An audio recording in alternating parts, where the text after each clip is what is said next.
हाँ तो बच्चों, आज का जो हमारा टॉपिक है वो है Coulomb's law in vector form.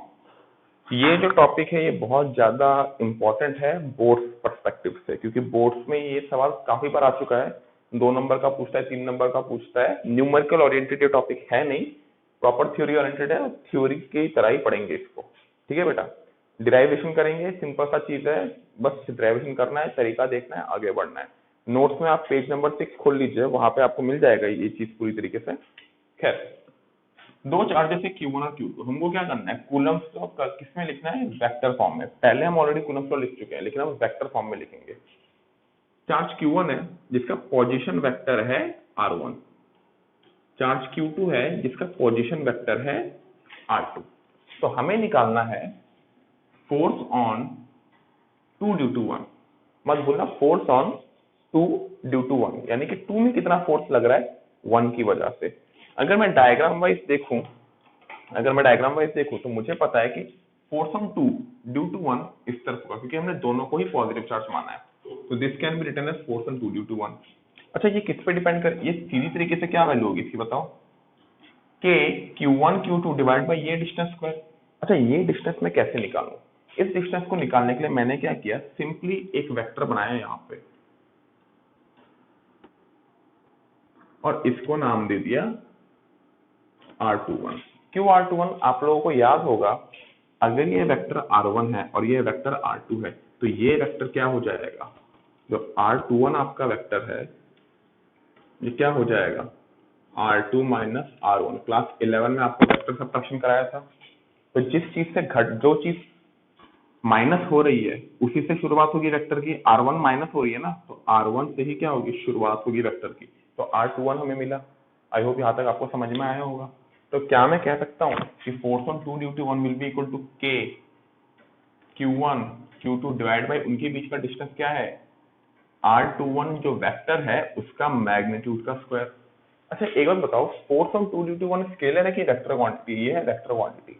तो बेटा फोर्स ऑन 2 ड्यू टू 1 जो वैल्यू है वो उस तरफ लग रही है ना फोर्स, तो R21 भी उसी तरफ है। तो क्या मैं बोल सकता हूँ दोनों का डायरेक्शन सेम है, तो फोर्स ऑन 2 ड्यू टू 1 का direction must be equal to R21 का डायरेक्शन।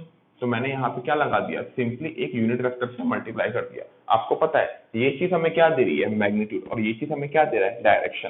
यानी कि R21 के डायरेक्शन की तरफ ही क्या है, फोर्स ऑन 2 ड्यू टू 1। समझ में आया ये वाला बात?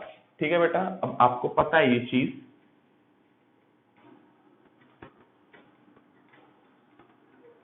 Whole square equal to, sorry, into unit vector को क्या लिखते हैं, R2 minus R1 by magnet, sorry इसको आप सिंपली ऐसा लिख लो यार, R21। याद होगा आपको, any unit vector can be written, as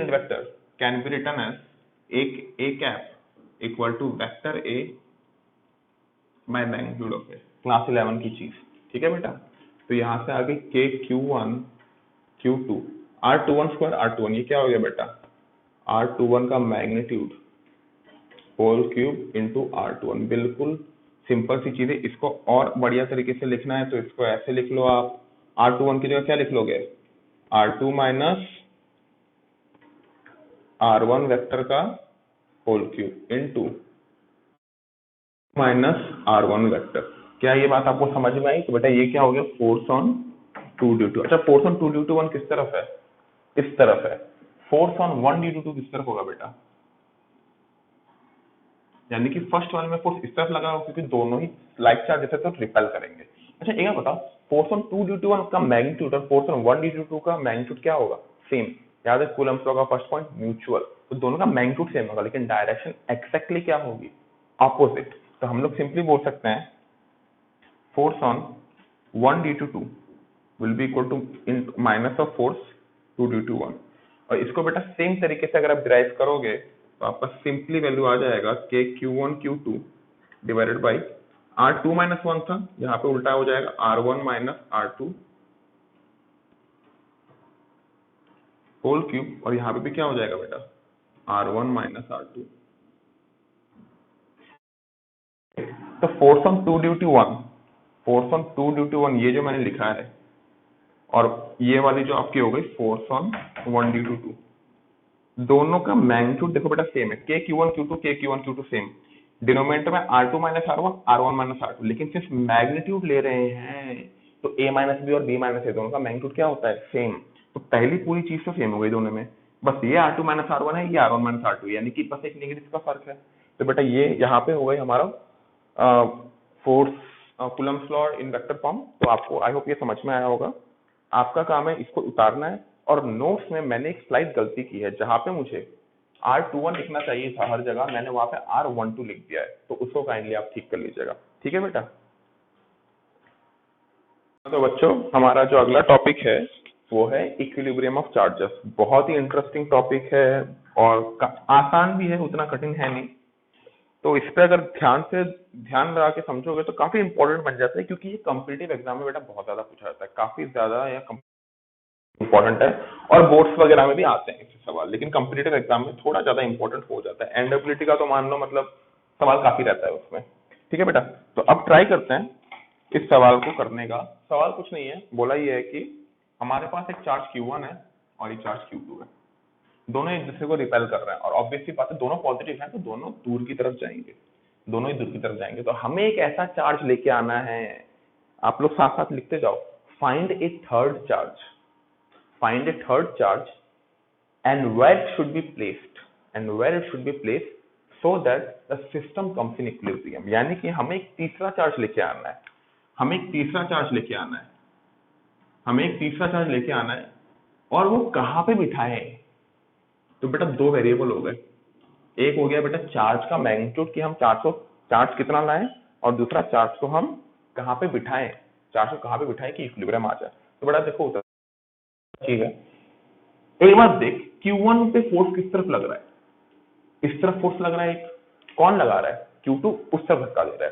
तो ऑब्वियसली बात है बेटा, एक ऐसा चार्ज मुझे लेके आना है जो इस पे किस तरफ फोर्स लगाए, इस तरफ लगाए। इस पे किस तरफ फोर्स लगाए बेटा, इस तरफ फोर्स लगाए। तो ऑब्वियसली बात है इसमें इस तरफ फोर्स लगाए। अब अगली बात, इसमें Q2 में ये चार्ज किस तरफ फोर्स लगा रहा है, रिपेल कर रहा है, तो Q2 उस तरफ जाना चाहेगा। तो मुझे एक ऐसा चार्ज चाहिए जो इसको किस तरफ फोर्स लगाए, इस तरफ लगाए, ताकि Q1 ने जो इसको धक्का दिया वो जो तीसरा चार्ज मैं लाऊं वो बैलेंस कर ले। ये बात समझ में आया। तो खुद देखो Q1 मुझे ऐसा चार्ज चाहिए, जो कि Q1 को इस तरफ खींचे और Q2 को इस तरफ खींचे, क्योंकि Q1 Q2 आपस को तो धक्का दे ही रहे हैं। तो मुझे एक ऐसा चार्ज चाहिए ना जो उन दोनों को वापस अपनी तरफ खींचे।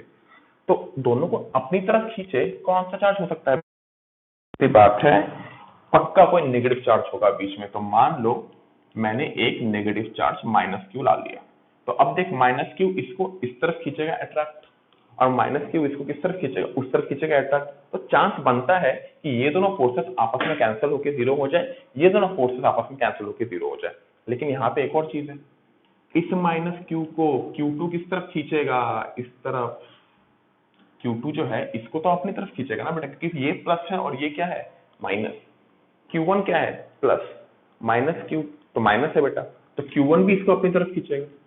तो ढंग से अगर बेटा सोचोगे तो इसमें भी दो तरफ फोर्स लग रहे हैं, इसमें भी दो तरफ फोर्स लग रहे हैं, इसमें भी दो तरफ फोर्स लग रहा है। तो सीधी सी बात है चार्ज इक्विलिब्रियम में आ सकता है, पूरा सिस्टम इक्विलिब्रियम में आ सकता है। अच्छा पूरा सिस्टम इक्विलिब्रियम में कैसे आ रहा है, हर चार्ज अगर अपने में इक्विलिब्रियम में रहे तो क्या मैं कह सकता हूँ पूरा सिस्टम ही इक्विलिब्रियम में है। समझ में आ गया होगा। तो पहले देखते हैं, तो सिंपल तरीका है, साइड में से किसी एक को, अच्छा वेरिएबल कितने बेटा ये देखो, एक तो ये चार्ज मैं कितना लाऊं, इसका मैग्नीट्यूड कितना हो, और दूसरा कि ये चार्ज मैं कहाँ पे प्लेस करूं। तो मान लो ये चार्ज मैंने Q1 से कितना दूरी पे प्लेस किया, x दूरी पे प्लेस किया, तो बेटा ये डिस्टेंस क्या हो गई r-x। समझ में आ गया बेटा, दोनों चार्ज के बीच में डिस्टेंस इनिशियल r थी, ठीक है। अब डायग्राम को थोड़ा अच्छे से कर लेते हैं ताकि आप लोग को भी बढ़िया से फील आ जाए।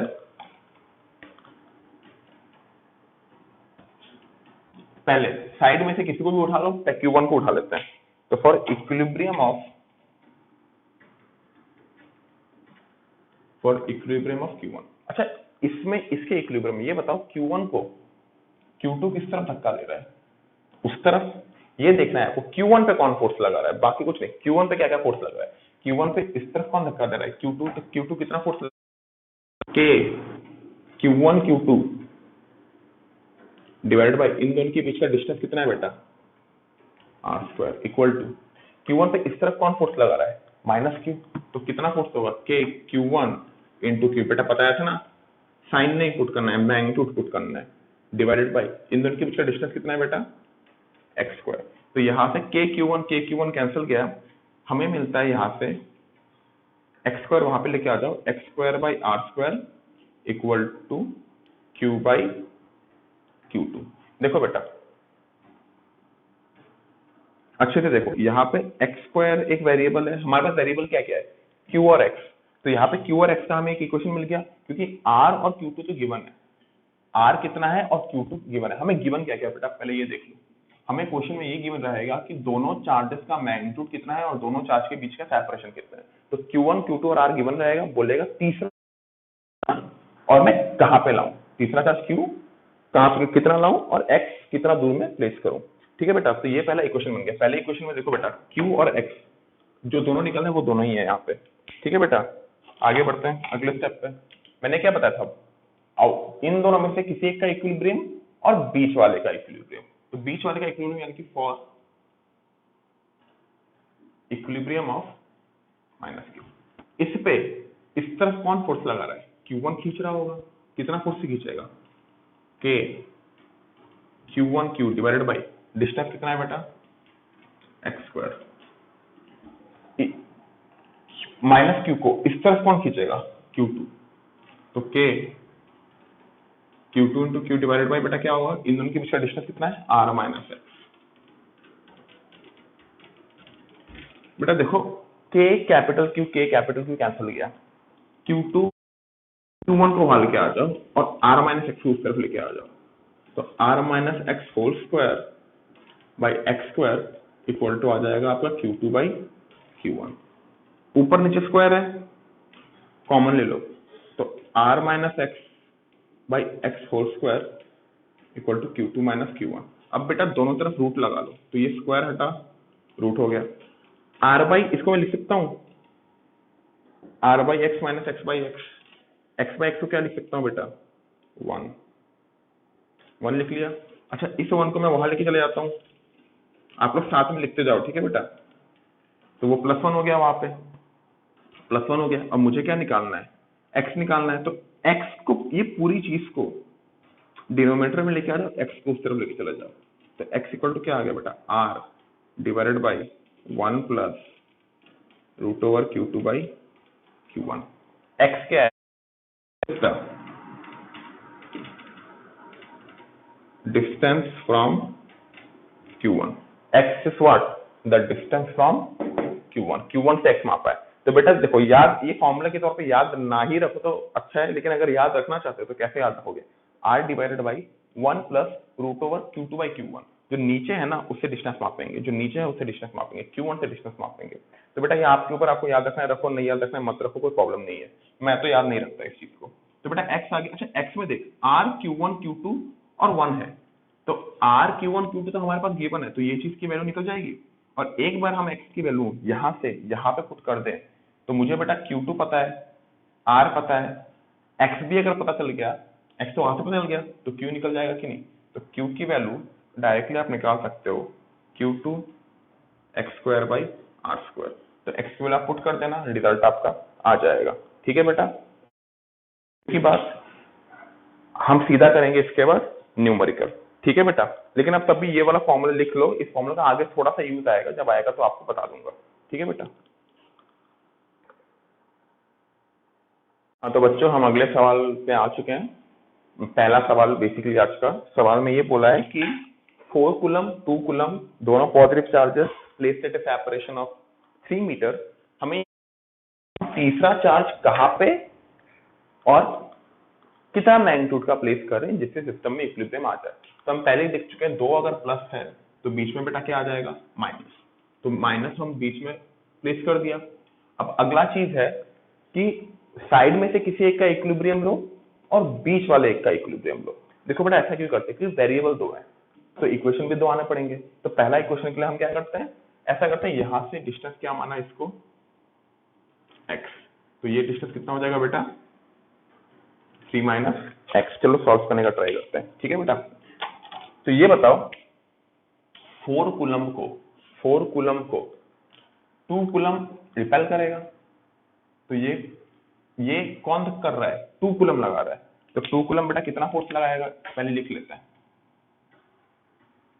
For equilibrium of 4 coulomb, 2 coulomb 4 coulomb per कितना फोर्स लगाएगा, k 4 × 2 डिवाइडेड बाई डिस्टेंस कितना है दोनों के बीच में, 3²। नेक्स्ट 4 कूलम को अट्रैक्ट कौन कर रहा है, ये कर रहा है। तो इन दोनों के बीच में फोर्स कितना हुआ, k 4 × q, मैग्नीट्यूड लेंगे बस, डिवाइडेड बाई डिस्टेंस कितना हो गया, x²। अच्छे से देख, k4 कैंसिल गया, सिंपली 2/9 इक्वल टू q/x²। ये आ गया हमारा पहला इक्वेशन। दूसरा साइड में से किसी एक का ले लिया, बीच वाले का लेंगे। फॉर इक्विलिब्रियम ऑफ -q, तो -q को बेटा 2 कूलम इस तरफ खींच रहा होगा, कितने से खींच रहा होगा बता, k q × 2 divide by distance कितना है बेटा, 3 - x²। इसको 4 कूलम कितना से खींच रहा होगा बताओ, k 4 × q divide by distance कितना है, x²। अच्छे से देख, kq कैंसिल, सिंपली क्या बचा, यहाँ पे 2 यहाँ पे 4 कैंसिल जाके 2/x² इक्वल टू 1/3 - x²। बेटा नीचे जो कॉम्प्लिकेटेड स्क्वायर टर्म है ना, उसको हमेशा न्यूमरेटर में लेके जाना है। इसको यहाँ पे खोलना मत, खोलोगे तो बहुत प्रॉब्लम हो जाएगी, ठीक है बेटा, उसको उस तरफ लेके जाओ। तो ये हो गया 3 - x² इक्वल टू 2। इसको 3 - x डिवाइडेड बाई x, इसको भी खोलना नहीं है बेटा, पूरे को स्क्वायर एक साथ ले लो। इसको मैं क्या लिखता हूँ, 3/x - x/x, x/x क्या हो गया बेटा, 1। स्क्वायर है ना, दोनों तरफ रूट कर दो, तो रूट स्क्वायर गया, -1 है उस तरफ आके क्या हो जाएगा बेटा, 1+ हो जाएगा। समझ में आ रहा है। तो x की वैल्यू क्या आ गई यहाँ से बताओ, 3/1 + √2। तो x की वैल्यू अगर हमारे पास आ गई, पुट कर सकते हैं कि नहीं, x की वैल्यू पुट कर देंगे तो रिजल्ट आ जाएगा, q क्या हो गया बेटा, 2/9 x²। तो 2/9 x² कितना है बेटा, 3² डिवाइडेड बाई 1 + √2 होल स्क्वायर। 9 और 3² कैंसिल, 2/1 + √2 होल स्क्वायर। ये बेटा आंसर आ गया, नोट डाउन कर ले बेटा। हेडिंग डाल लो, properties of equilibrium of charges. ये बेटा आपको 7th पेज में मिल जाएगा, इंपॉर्टेंट पॉइंट्स टॉपिक के अंडर। इसको आप ऐसा भी लिख सकते हो, properties of equilibrium of charges. तो पहला प्रॉपर्टी क्या है बेटा, खुद एक बात बताइए यार, अगर Q1 का मैग्नीट्यूड Q2 के बराबर हुआ, सिंपली बात है, Q1 = Q2 है मान ले, यानी कि ये भी सिंपल सा एग्जांपल, ये 2 कूलम, ये 2 कूलम, तो जो तीसरा चार्ज होगा किसके एक्जैक्टली बीच में होगा ना, क्योंकि इससे भी उतना ही फोर्स लगाएगा, इससे भी उतना ही फोर्स लगाएगा, इसमें कुछ सोचने की बात ही नहीं है। ऑब्वियस सी बात है बेटा कि जो तीसरा चार्ज होगा वो एक्जैक्टली बीच में प्लेस होगा। इसको निकालने का तरीका क्या है, याद होगा आपको फॉर्मूला, R/1 + √Q2/Q1 है ना। Q1 Q2 के बराबर है, तो Q2/Q1 क्या हो गया, 1, दोनों बराबर है ना बेटा, तो √1 क्या होता है 1, R/1 + 1 क्या हो गया बेटा 2। तो x = क्या हो गया R/2, यानी कि x क्या है, एक्जैक्टली R का आधा, अगर Q1 = Q2 होता है। तो इसमें तक वैसे भी कुछ समझाने का था नहीं। दूसरा इंपॉर्टेंट पॉइंट है बेटा, जब फाइनल कॉम्बिनेशन होगा ना, वो ऐसा, अगर ये प्लस है, ये भी प्लस है, तो बीच में है ना बेटा माइनस, तो फाइनल कॉम्बिनेशन प्लस होगा या माइनस। इसको कहते हैं ऑल्टरनेट कॉम्बिनेशन। ये आपको किसी किताब में मेंशन नहीं मिलेगा, ये पूरी तरीके से सोच के प्लस, या अगर ये माइनस होती, ये भी माइनस होती, तो बीच में हम प्लस लाते। समझ में आया बेटा, ठीक है। तो ये दूसरा पॉइंट हो गया, the final combination should be alternate, the final combination should be alternate. अब तीसरा बड़ा इंपॉर्टेंट है बेटा, बड़ा इंपॉर्टेंट है ये, कि मान लो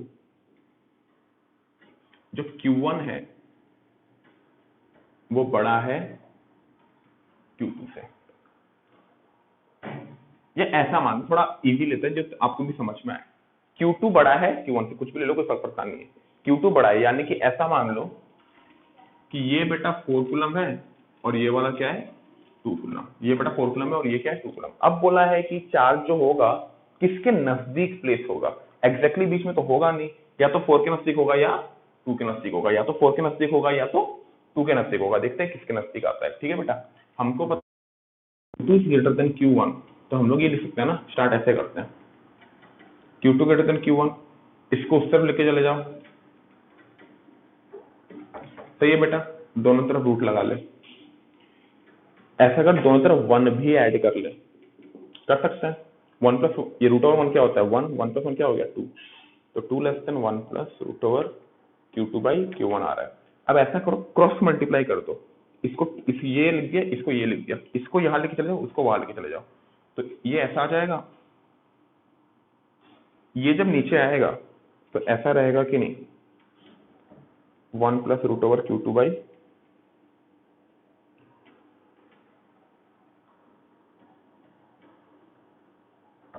Q1 इक्वल टू 1/1, 2 को वहां लेके चले जाओ। अब दोनों तरफ r से मल्टीप्लाई कर दो,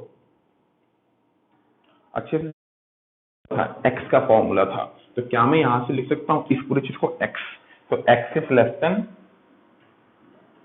r/2, यानी कि ये पूरा का पूरा अगर r है तो ये कितना होगा r/2। तो जो तीसरा चार्ज है वो r/2 से भी कम में बैठेगा, यानी कि तीसरा चार्ज जो है किसके नजदीक होगा, छोटे वाले चार्ज के नजदीक, आधे से के इस तरफ है, यानी कि क्लोजर टू चार्ज ऑफ, ये बेटा दिन रात याद रखना है, बिल्कुल नहीं भूलना है, बहुत इंपॉर्टेंट चीज है। स्मॉलर मैग्नीट्यूड, एकदम सिंपल सा चीज है बेटा, closer to charge of smaller magnitude, ये बात बिल्कुल याद रहनी चाहिए। ये तो मैंने मैथमेटिकली प्रूव किया, अब थोड़ा फील लेके समझाते हैं इस चीज को। ठीक है बेटा, थोड़ा फील लेके समझाने की ट्राई करते हैं। पहले ये चीज आप लिख लो, मिटा देता हूं मैं, थोड़ा फील लेके समझते हैं यार। सिंपली इसी एग्जांपल को लेते हैं, 2 कूलम 4 कूलम, मान ले 2 कूलम या 4 कूलम, और मान ले एग्जैक्टली बीच में ये r/2, ये भी r/2, एग्जैक्टली बीच में मैंने तीसरा चार्ज प्लेस कर दिया -q, एग्जैक्टली बीच में मैंने तीसरा चार्ज प्लेस कर दिया कितना -q। अब तुमको ये बताना है कि ये तो पहली बात इक्विलिब्रियम में है नहीं। क्यों इक्विलिब्रियम में नहीं है, क्योंकि पक्का 4 कूलम ज्यादा फोर्स से खींचेगा एज कंपेयर टू 2 कूलम, क्योंकि बेटा डिस्टेंस दोनों की, हम इन दोनों के बीच का फोर्स और इन दोनों के बीच का फोर्स कंपेयर कर रहे हैं, तो 4 कूलम इसको ज्यादा फोर्स से खींचेगा ना एज कंपेयर टू 2 कूलम जो इसको खींच रहा है। क्योंकि बेटा खुद देख, फोर्स प्रोपोर्शनल टू क्या होता है कि product of charges and inversely proportional to distance between them. खुद सोच, इन दोनों के बीच का डिस्टेंस और इन दोनों के बीच का डिस्टेंस सेम है, तो सिंपली प्रोडक्ट ऑफ चार्जेस पे डिपेंड करेगा। तो इन दोनों 4 इंटू क्यू ज्यादा है as compare to 2 into Q से। तो एक बात बता, अगर ये ज्यादा फोर्स लगा रहा है तो पक्का इक्विलिब्रियम में नहीं है, यानी मुझे क्या करना है, इसका फोर्स को क्या करना है, कमाना है, और इसके फोर्स को क्या करना है, बढ़ाना है, ताकि दोनों एक टाइम पे क्या हो जाए, सेम, तभी तो इक्विलिब्रियम आएगा। अभी दोनों का फोर्स क्या है, बराबर नहीं है, तो मुझे चार्ज को कुछ इस तरीके से मूव करना है कि दोनों का फोर्स क्या आ जाए, बराबर आ जाए। सोचते कैसे करेंगे, मान ले मैं चार्ज को इस तरफ लेके चला गया, अगर मैं अब ये बस पोजीशन दिखा रहा हूँ, ठीक है बेटा, अच्छा यहीं पे ड्रॉ कर देता हूं मैं, 2 कूलम 4 कूलम, मान लो चार्ज को मैं 4 कूलम की तरफ लेके गया, 4 कूलम की तरफ लेके गया, तो खुद सोच 4 कूलम के और नजदीक आ गया तो और ज्यादा खींचेगा ना, और 2 कूलम से और दूर चला गया तो 2 कूलम और कम खींचेगा ना, तो इक्विलिब्रियम आप।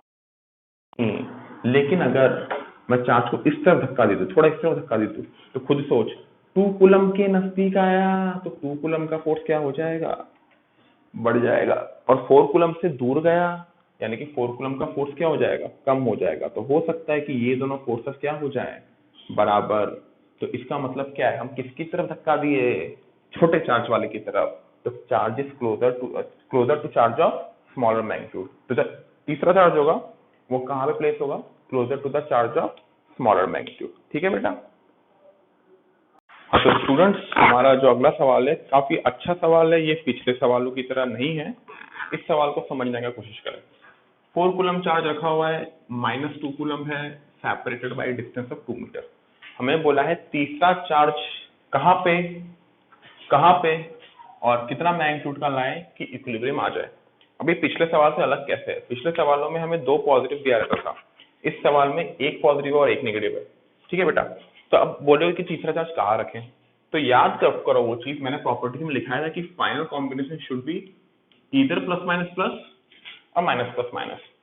तो हमारे पास बेटा देखो 2 ऑप्शन बचते हैं। पहला प्लस माइनस, तो यहाँ पे क्या ला सकते हैं हम लोग प्लस, लेकिन अगर इसको भूल जाऊं मैं तो माइनस प्लस यहाँ पे क्या आ जाएगा बेटा माइनस, या तो वो पिछला वाला कॉम्बिनेशन या तो ये वाला कॉम्बिनेशन। अब दोनों में से कौन सा ले। अब याद होगा आपको एक और मैंने पॉइंट दिखाया था कि इक्विलिब्रियम के लिए जो तीसरा चार्ज लाएंगे that should be placed closer to the charge of smaller magnitude. तो 4 और 2 में से बेटा छोटा कौन सा है 2, तो 2 के नजदीक रखेंगे उसको। तो ऑब्वियसली ये वाला कॉम्बिनेशन नहीं लेंगे, प्लस माइनस प्लस वाला कॉम्बिनेशन लेंगे, क्योंकि हमारा जो तीसरा चार्ज होना चाहिए किसके नजदीक होना चाहिए -2 के। तो मान लो मैंने एक तीसरा चार्ज लेके आ गया +q और इसकी डिस्टेंस हमने ले ली 2 कूलम से x। ठीक है बेटा। अब देखो सॉल्व करने का ट्राई करेंगे। पहले फॉर इक्विलिब्रियम ऑफ q की बात करते हैं। q में -2 कूलम क्या करेगा अट्रैक्टिव फोर्स। वो जो अट्रैक्टिव फोर्स है कितना लगेगा k q इंटू 2 मैग्नीट्यूड लेंगे सिर्फ divided by distance square x square. Next 4 coulomb repel करेगा इस तरफ, कितना फोर्स रिपेल करेगा बताओ बेटा k q into 4 divided by distance क्या हो गया इन दोनों के बीच का 2 plus x square. k q cancel, यहाँ पे 4 यहाँ पे 2 थी, यहाँ पे सिंपली क्या बचेगा 2 प्लस x को उस तरफ लेके जाओ तो 2 plus x square by x square. Square को बेटा कॉमन ले ले, बेटा कैलकुलेशन थोड़ा फास्ट करेंगे। इसको मैं सिंपली लिख सकता हूँ 2/x plus x by x को क्या लिख लेंगे 1। स्क्वायर है दोनों तरफ क्या करेंगे बेटा रूट, इस तरफ भी रूट तो स्क्वायर हट गया, +1 है वहां जाके क्या हो जाएगा -1। बेटा जो कुछ दिखा रहा हूँ आप खुद भी कर सकते हो। तो x इक्वल टू आ गया 2/√2 -1। तो यहाँ से हमारा x का वैल्यू आ गया, यानी कि कितना दूर बैठेगा वो तो हमें पता चल गया। अब नेक्स्ट q का हम लोग इक्विलिब्रियम से ये रिजल्ट आया है। दूसरा देखते हैं। मैंने बताया था साइड में से किसी एक का लो और बीच वाले का लो, तो बीच वाले का ये लेते हैं। q इसको इस तरफ खींचेगा, कितना फोर्स से खींचेगा k q into 2 divided by बेटा डिस्टेंस कितना हो गया x स्क्वायर इक्वल टू ये इससे कितने फोर्स से खींचेगा इस तरफ खींचेगा, ये इस पे इस तरफ फोर्स लगाएगा बेटा, कितना फोर्स लगाएगा k 4 इंटू 2 डिवाइडेड बाई इन दोनों के बीच डिस्टेंस कितना है बेटा 2 स्क्वायर। अच्छे से देख k2 cancel, 2 square 4 cancel, q equal to क्या आ गया सिंपली x स्क्वायर। तो x के वैल्यू क्या है बेटा 2/√2 -1। इसको आप सिंप्लीफाई कर लेना, आ गया हमारा जवाब। तो बेटा हमें q की वैल्यू भी पता चल गई और हमें x की वैल्यू भी पता चल गई, तो ये हो गया सॉल्व। बढ़िया सवाल था बेटा ये। हाँ तो बच्चों जो अगला सवाल हमारे पास है ये दिया है कि एक +q है और एक -q, दोनों इक्वल एंड अपोजिट चार्जेस हैं। दोनों इक्वल एंड अपोजिट चार्जेस हैं, दोनों के बीच का सेपरेशन r है। बोला है तीसरा चार्ज में कहाँ पे लाऊं कि इक्विलिब्रियम आ जाए। तो बेटा देखो ऑब्वियसली बात है, अब बोलोगे कि प्लस माइनस यहाँ पे प्लस बैठ सकता है या माइनस प्लस यहाँ पे माइनस बैठ सकता है, किसको ले। दोनों का मैग्नीट्यूड सेम है तो बेटा कोई भी ले लो, है ना, क्योंकि charge should be kept closer to charge of smaller magnitude. लेकिन दोनों का मैग्नीट्यूड सेम है तो आप ये केस भी ले सकते हो, ये भी ले सकते हो, हम ये वाला ले लेते हैं अभी के लिए। ठीक है बेटा। तो मैंने क्या लिया यहाँ पे +q ले लिया, प्लस माइनस प्लस का कॉम्बिनेशन हो गया, और ये कितना दूर है बेटा x डिस्टेंस दूर है। ठीक है बेटा। अब हमको बोला है कि इसका इक्विलिब्रियम निकालें, तो मैंने माना कि इस चार्ज के इक्विलिब्रियम से स्टार्ट करते हैं। खुद बताओ माइनस क्यू इसको क्या करेगी, खींचेगी अपनी तरफ, कितने फोर्स से, के Q Q divided by distance क्या है बेटा, एक्स स्क्वायर, प्लस क्यू इसको क्या करेगी बेटा, धक्का देगी उस तरफ, कितना फोर्स से, के क्यू डिवाइडेड बाई डिस्टेंस कितना है बेटा, आर प्लस एक्स स्क्वायर, के न्यूमरेटर पूरी तरह से कैंसिल हो गया, एक्स स्क्वायर इक्वल टू क्या आ गया बेटा, R plus X whole square, open कर ले, एक्स इक्वल टू क्या आ रहा है, आर प्लस एक्स आ रहा है, एक्स एक्स कैंसिल गया, आर इक्वल टू क्या आ रहा है, 0।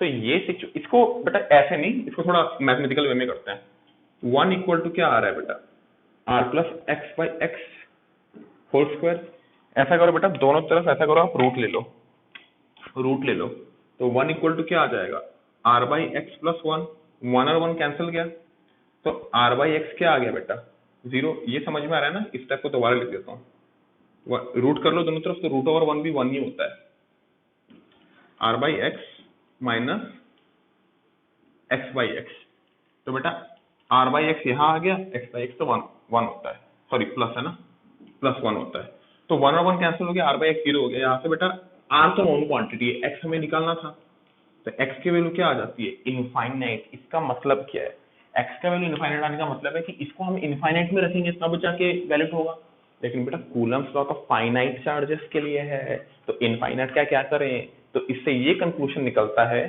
कि दो इक्वल एंड ऑपोजिट चार्जेस अगर प्लेस्ड हैं तो तीसरे चार्ज को इनफाइनाइट में रखना होगा इक्विलिब्रियम लाने के लिए, या ये दोनों चार्जेस का जो सिस्टम है वो इक्विलिब्रियम में आ ही नहीं सकता। तो करेक्ट आंसर क्या होगा बेटा कि a system of two equal and opposite charges can not be brought into equilibrium. बहुत इंपॉर्टेंट सवाल है, कॉन्सेप्चुअल सवाल है, आते रहता है, आपको पता होना चाहिए। इसको लिख लो बेटा, मैं दोबारा रिपीट कर रहा हूँ, two equal and opposite charges cannot be brought in equilibrium with the introduction of any third charge। ठीक है बेटा। हाँ तो बच्चों अगला सवाल आपके बोर्ड में दिया हुआ है, देख सकते हैं आप लोग सवाल। बोला आप लोग वीडियो पॉज करके पढ़ लीजिए, आई होप आप लोगों ने पढ़ लिया होगा। तीन चार्ज रखे हुए क्यू क्यू और क्यू, और तीनों तीन वर्टेक्स में रखे गए हैं इक्विलेटरल ट्राइंगल के। इक्विलेटरल ट्राइंगल का आप साइड लेंथ एल मान सकते हो। बोला है कि चौथा एक चार्ज लेके आए जो कि सेंटर में रखेंगे, ताकि पूरा सिस्टम क्या आ जाए, इक्विलिब्रियम में। अब पहली बात कि ये चार्ज जो बीच में रखेंगे, मान लेते हैं कैपिटल क्यू है, तो उस कैपिटल क्यू को हमको निकालना है, तो वो कैपिटल क्यू का मैग्नीट्यूड कितना हो। पहली बात देखो, जब भी इक्विलिब्रियम निकालने बोलते हैं तो दो चीज होती है, क्यू और एक्स, चार्ज का मैग्नीट्यूड और कहाँ पे प्लेस करें। लेकिन इस सवाल को अगर आप अच्छे से देखोगे, बोल ही दिया है कि what charge should be placed at centre, तो सेंटर में बोला है ना प्लेस करने, तो बेटा हमें पोजीशन तो पता चल गई, तो हमें क्या निकालना है, सिर्फ और सिर्फ मैग्नीट्यूड। तो बेटा इसको सॉल्व करने का ट्राई करते हैं। एक बात बताओ, पहली बात बीच वाला चार्ज प्लस होगा कि माइनस, ये सोचते हैं, खुद अच्छे से सोचो। ये दोनों मिलकर इसको धक्का देना चाहते हैं दूर, तो it should the capital Q charge should bring this charge closer just to balance the forces। तो this must be what, negative, क्योंकि ये नेगेटिव होगा तभी इसको नीचे खींचेगा, क्योंकि ये दोनों तो इसको धक्का ही दे रहे हैं। आई होप समझ में आ गया होगा। अब एक और बात, जो बीच वाला चार्ज है क्या वो इक्विलिब्रियम में है, अच्छे से देखो। एग्जैक्टली बीच वाला चार्ज ऑलरेडी इक्विलिब्रियम में है, खुद सोचना भाई। प्लस क्यू इसको ऊपर खींचेगा बीच वाले चार्ज को, ये प्लस क्यू इसको इस तरफ खींचेगा, और ये प्लस क्यू इसको इस तरफ, और तीनों equal and opposite equal forces हैं। और तीन इक्वल फोर्सेस जब इस तरह लगते हैं तो बेटा वो इक्विलिब्रियम ही क्रिएट करते हैं, जब 120 डिग्री एंगल में लगते हैं। तो हमें बीच वाले चार्ज के इक्विलिब्रियम की बात करने की जरूरत नहीं है, क्योंकि बीच वाला चार्ज ऑलरेडी इक्विलिब्रियम में है, क्योंकि तीनों तरफ तीन इक्वल चार्जेस है, तो इक्वल फोर्सेस से खींचेंगे। हमें इसके इक्विलिब्रियम के बारे में बात करेंगे। अच्छा, इसके इक्विलिब्रियम के बारे में बात करें या इसके इक्विलिब्रियम के बारे में बात करें या इसके इक्विलिब्रियम की बात करें, बात तो एक ही है ना बेटा, क्योंकि तीनों आइडेंटिकल चार्जेस हैं। तो पहले इसमें इस तरफ कौन फोर्स लेगा, ये क्यू फोर्स लेगा इस तरफ, let it be F. F force की वैल्यू कितनी हो गई, F equal to K Q into Q divide by L square, Q square by L square. ये वाला भी क्यू पे फोर्स किस तरफ देगा, इसी तरफ एफ देगा। तो बेटा ये दोनों के बीच का एंगल कितना हो गया, 60 डिग्री है ना। तो इनका जो रिजल्टेंट आएगा कितना होगा, अच्छे से देखो, जो रिजल्टेंट आएगा कितना होगा, इन दोनों का रिजल्टेंट वेक्टर सम करो, दोनों फोर्सेस के बीच में एंगल कितना है, 60 डिग्री। ये सवाल मैंने पहले भी करा चुका हूँ आप लोग को, इन दोनों की वजह से इसमें नेट फोर्स निकालना। खैर अभी कर ही देते हैं। तो जो एफ नेट आएगा आपका root over F square plus 2FF cos 60 degree. याद है ना वेक्टर सम का फॉर्मूला, दोनों के बीच में एंगल 60 डिग्री है। तो root over F square plus 2F square cos 60 degree बेटा कितना होता है, हाफ। हाफ और हाफ कैंसिल गया, तो रूट ओवर 3F स्क्वायर आया, आंसर आ गया F रूट 3। जल्दी लिखो, मेरे को बोर्ड चाहिए तो मैं मिटा दूंगा। तो बेटा एफ नेट जो आया है वो क्या आया है, F रूट 3।